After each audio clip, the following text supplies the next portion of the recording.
You are and always will be a failure with no future, Ilara. You need to understand that. You are wasting your education and embarrassing this family.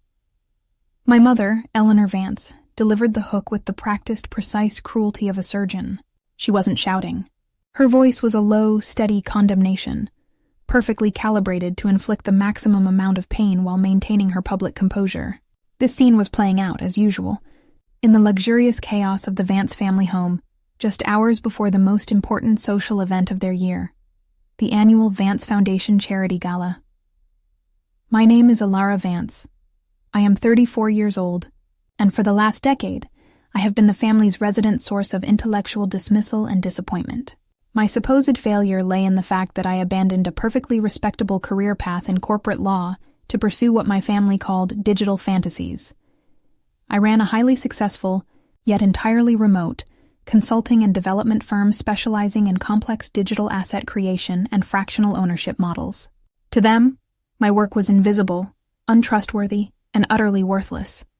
The context and character intro defined our two separate realities. My father, Arthur Vance, 65, founded and ran Vance Holdings, a company built on tangible, traditional wealth, commercial real estate, manufacturing plants, and a deep, immovable network of old money associates. My older brother, Julian, 38, was the anointed heir, charismatic and publicly successful, serving as a senior partner at Arthur's side. They measured success in steel, concrete, and the front-page visibility of their charitable works, particularly the Vance Children's Wing at the local hospital. The background conflict was the enduring, corrosive belief that my career was a hobby, a temporary distraction before I returned to the real world. Every piece of advice they offered was tinged with patronizing pity. I remembered the Thanksgiving 5 years ago, when Julian brought up my latest project, a secure digital registry for museum artifacts. He had laughed, loud enough for the entire table to hear. Ilara is managing a digital shoebox, Dad. While I'm managing a $50 million land acquisition, she's trying to make sure nobody loses their JPEG. When are you going to get a real salary that pays taxes, Ilara? One that matters to the IRS? Not just the internet? That mockery was the fuel for my secret engine. While they managed visible debt and maintained extravagant appearances, I built Ether Solutions, a lean, quiet powerhouse that amassed liquid assets beyond their comprehension. I was debt-free, liquid, and financially sovereign. They, conversely, were highly leveraged and currently facing extreme financial anxiety. The current event trigger was tonight's Vance Foundation Gala. Arthur desperately needed to secure a major investment partnership to cover an unforeseen liquidity crunch at Vance Holdings.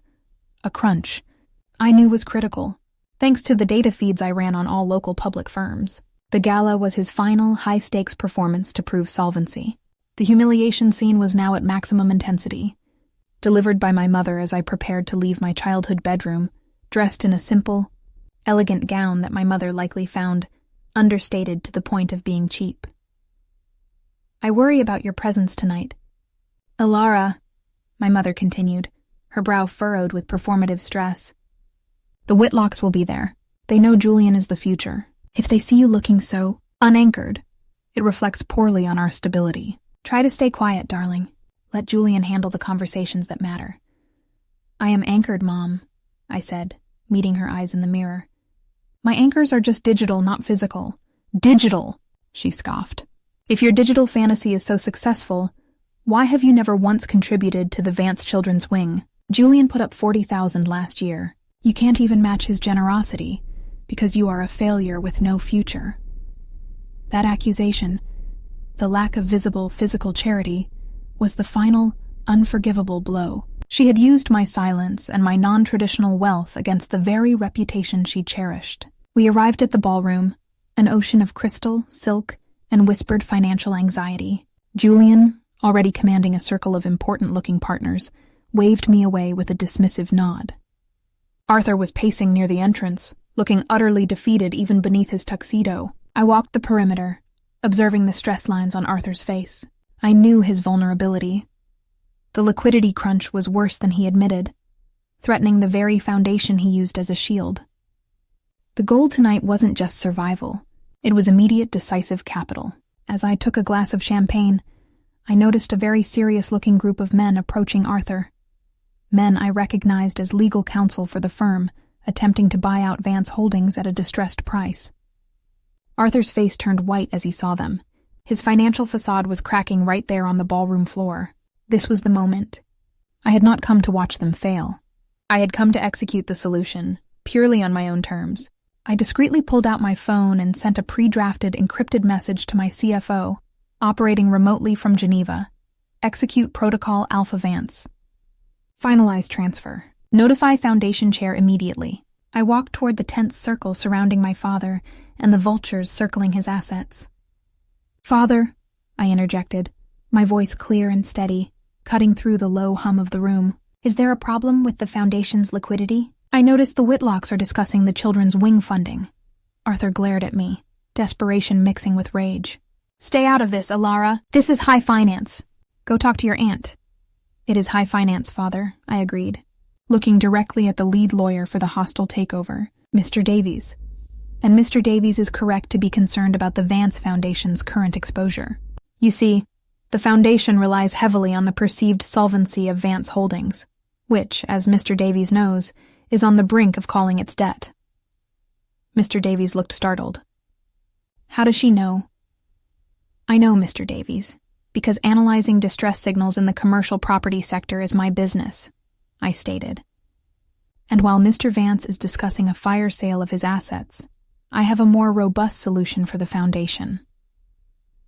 The proof of worth. Revelation began with the quiet power of the truth." Just then, a hush fell over the room as a local news camera crew, who were covering the gala, suddenly redirected their attention toward the central stage. The Foundation's chairwoman, a dignified woman named Mrs. Albright, approached the microphone, her face alight with professional astonishment. "Ladies and gentlemen," Mrs. Albright announced, her voice trembling slightly with emotion. "I apologize for interrupting, but I have just received news that compels me to share an extraordinary, truly overwhelming announcement." She paused, taking a breath, and looked directly toward my mother, Eleanor, who was now standing frozen beside Julian. "Tonight, as we fight to maintain the essential services of the Vance Children's Wing, we have received a single, anonymous gift that will not only secure our immediate future, but allow for a complete expansion of our facility. This gift is a donation of $2 million.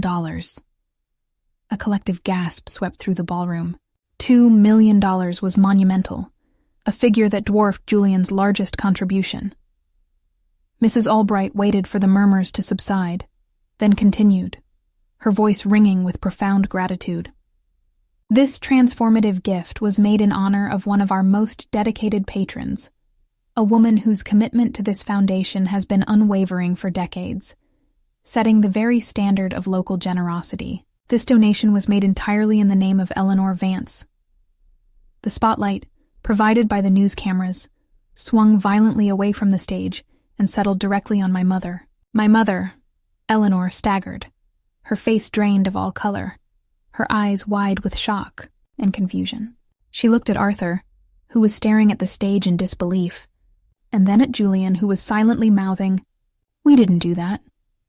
I watched as the weight of the social moment, the massive, unearned credit and the intense public adoration, slammed into her. She couldn't deny it. The news cameras were rolling, and her name had just been immortalized as the greatest benefactor in the Foundation's history. I stepped away from the stunned circle of my family and financiers, finding a quiet wall near the exit. I pulled out my phone and sent a final internal message to my CFO. Protocol complete. Initiation successful. The turning of tables was secured by that single powerful action. My mother, the woman who called me a failure for lack of generosity, was now the recipient of $2 million of my money, placed entirely in her name, to ensure she received the full glare of the very visibility she valued most. I didn't need their thanks. I needed them to understand that the power they sought was the power I commanded, and that my love and respect could be expressed in units of capital that obliterated their small-minded scorn. The aftermath of the $2 million revelation was not chaos, but a sustained professional siege. The donation was instantly verified by the Foundation's legal team, solidifying the emotional leverage I now held. My mother was trapped in a gilded cage of public gratitude, forced to accept credit for a sacrifice she didn't make, and field questions from media about the source of her unprecedented generosity. The financial consequence, Arthur and Julian. Arthur's immediate crisis was solved, but his debt remained. The potential hostile buyers, realizing the foundation was now protected by deep pockets, retreated. However, Arthur was now forced to confront the true source of his firm's vulnerability. Not just liquidity, but technological incompetence. Julian, seeing his position as heir severely compromised, launched an immediate, furious attack. He cornered me in the lobby as I attempted to leave.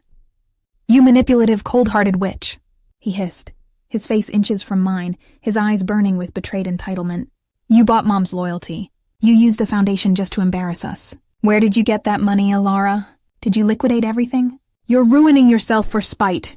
"I liquidated nothing, Julian," I said, my voice steady, my gaze unwavering. "That money represents less than 10% of my current liquid assets. And I didn't donate it for spite. I donated it for freedom. You and Mom spent 10 years defining my worth by my lack of contribution to your causes. I simply redefined my contribution on my terms. You are welcome to the residual stability." Julian tried to appeal to Dad, but Arthur was already too deep in shock and gratitude for the financial lifeline. Arthur's focus shifted instantly from anger to professional need. The professional consequence, Alara's assent. Arthur, recognizing the scale of my financial success, requested a formal board meeting the next morning. He didn't want to fight me. He wanted to employ me. I sat in the Vance Holdings boardroom, now treating the space with the professional detachment it deserved. Arthur, humbled, laid out the firm's disastrous balance sheet and begged for my expertise. "Alara," he said, his voice quiet, "I was wrong. I called your career a failure, but that capital, that's undeniable. You are clearly operating at a level none of us understood. I need you to join the board. I need you to fix the digital structure. I need Ether solutions." "You don't need me, Dad," I corrected him. "You need my solution. And my solution comes with absolute authority." I laid out my terms. Chief Digital Strategy Officer, CDSO, absolute control over all IT and logistics spending, and a permanent, high-ranking seat on the Vance Foundation board, right next to my mother. Arthur signed immediately. The long-term execution, the victory of the invisible. The next 2 years were a relentless campaign of structural transformation. My first act as CDSO was to systematically dismantle every piece of outdated software, every paper-based process, and every inefficient logistical chain that Arthur and Julian had defended for a decade.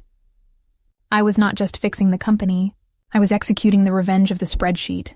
My mother, Eleanor, struggled constantly with her new public role. She was the benevolent matriarch, required to give speeches and receive awards for the $2 million gift she secretly resented. She tried once to co-opt my success, suggesting I make my next donation directly through the foundation's public accounts. "It would simplify everything, Alara," she murmured over lunch. "And people would see that you are finally stepping up to your responsibilities." "My responsibility, Mom," I replied, "is to ensure the funds reach the foundation securely and efficiently. And I prefer the anonymity of my own foundation. Besides, I think the public enjoys seeing the depth of your commitment." The subtle punishment was perfect.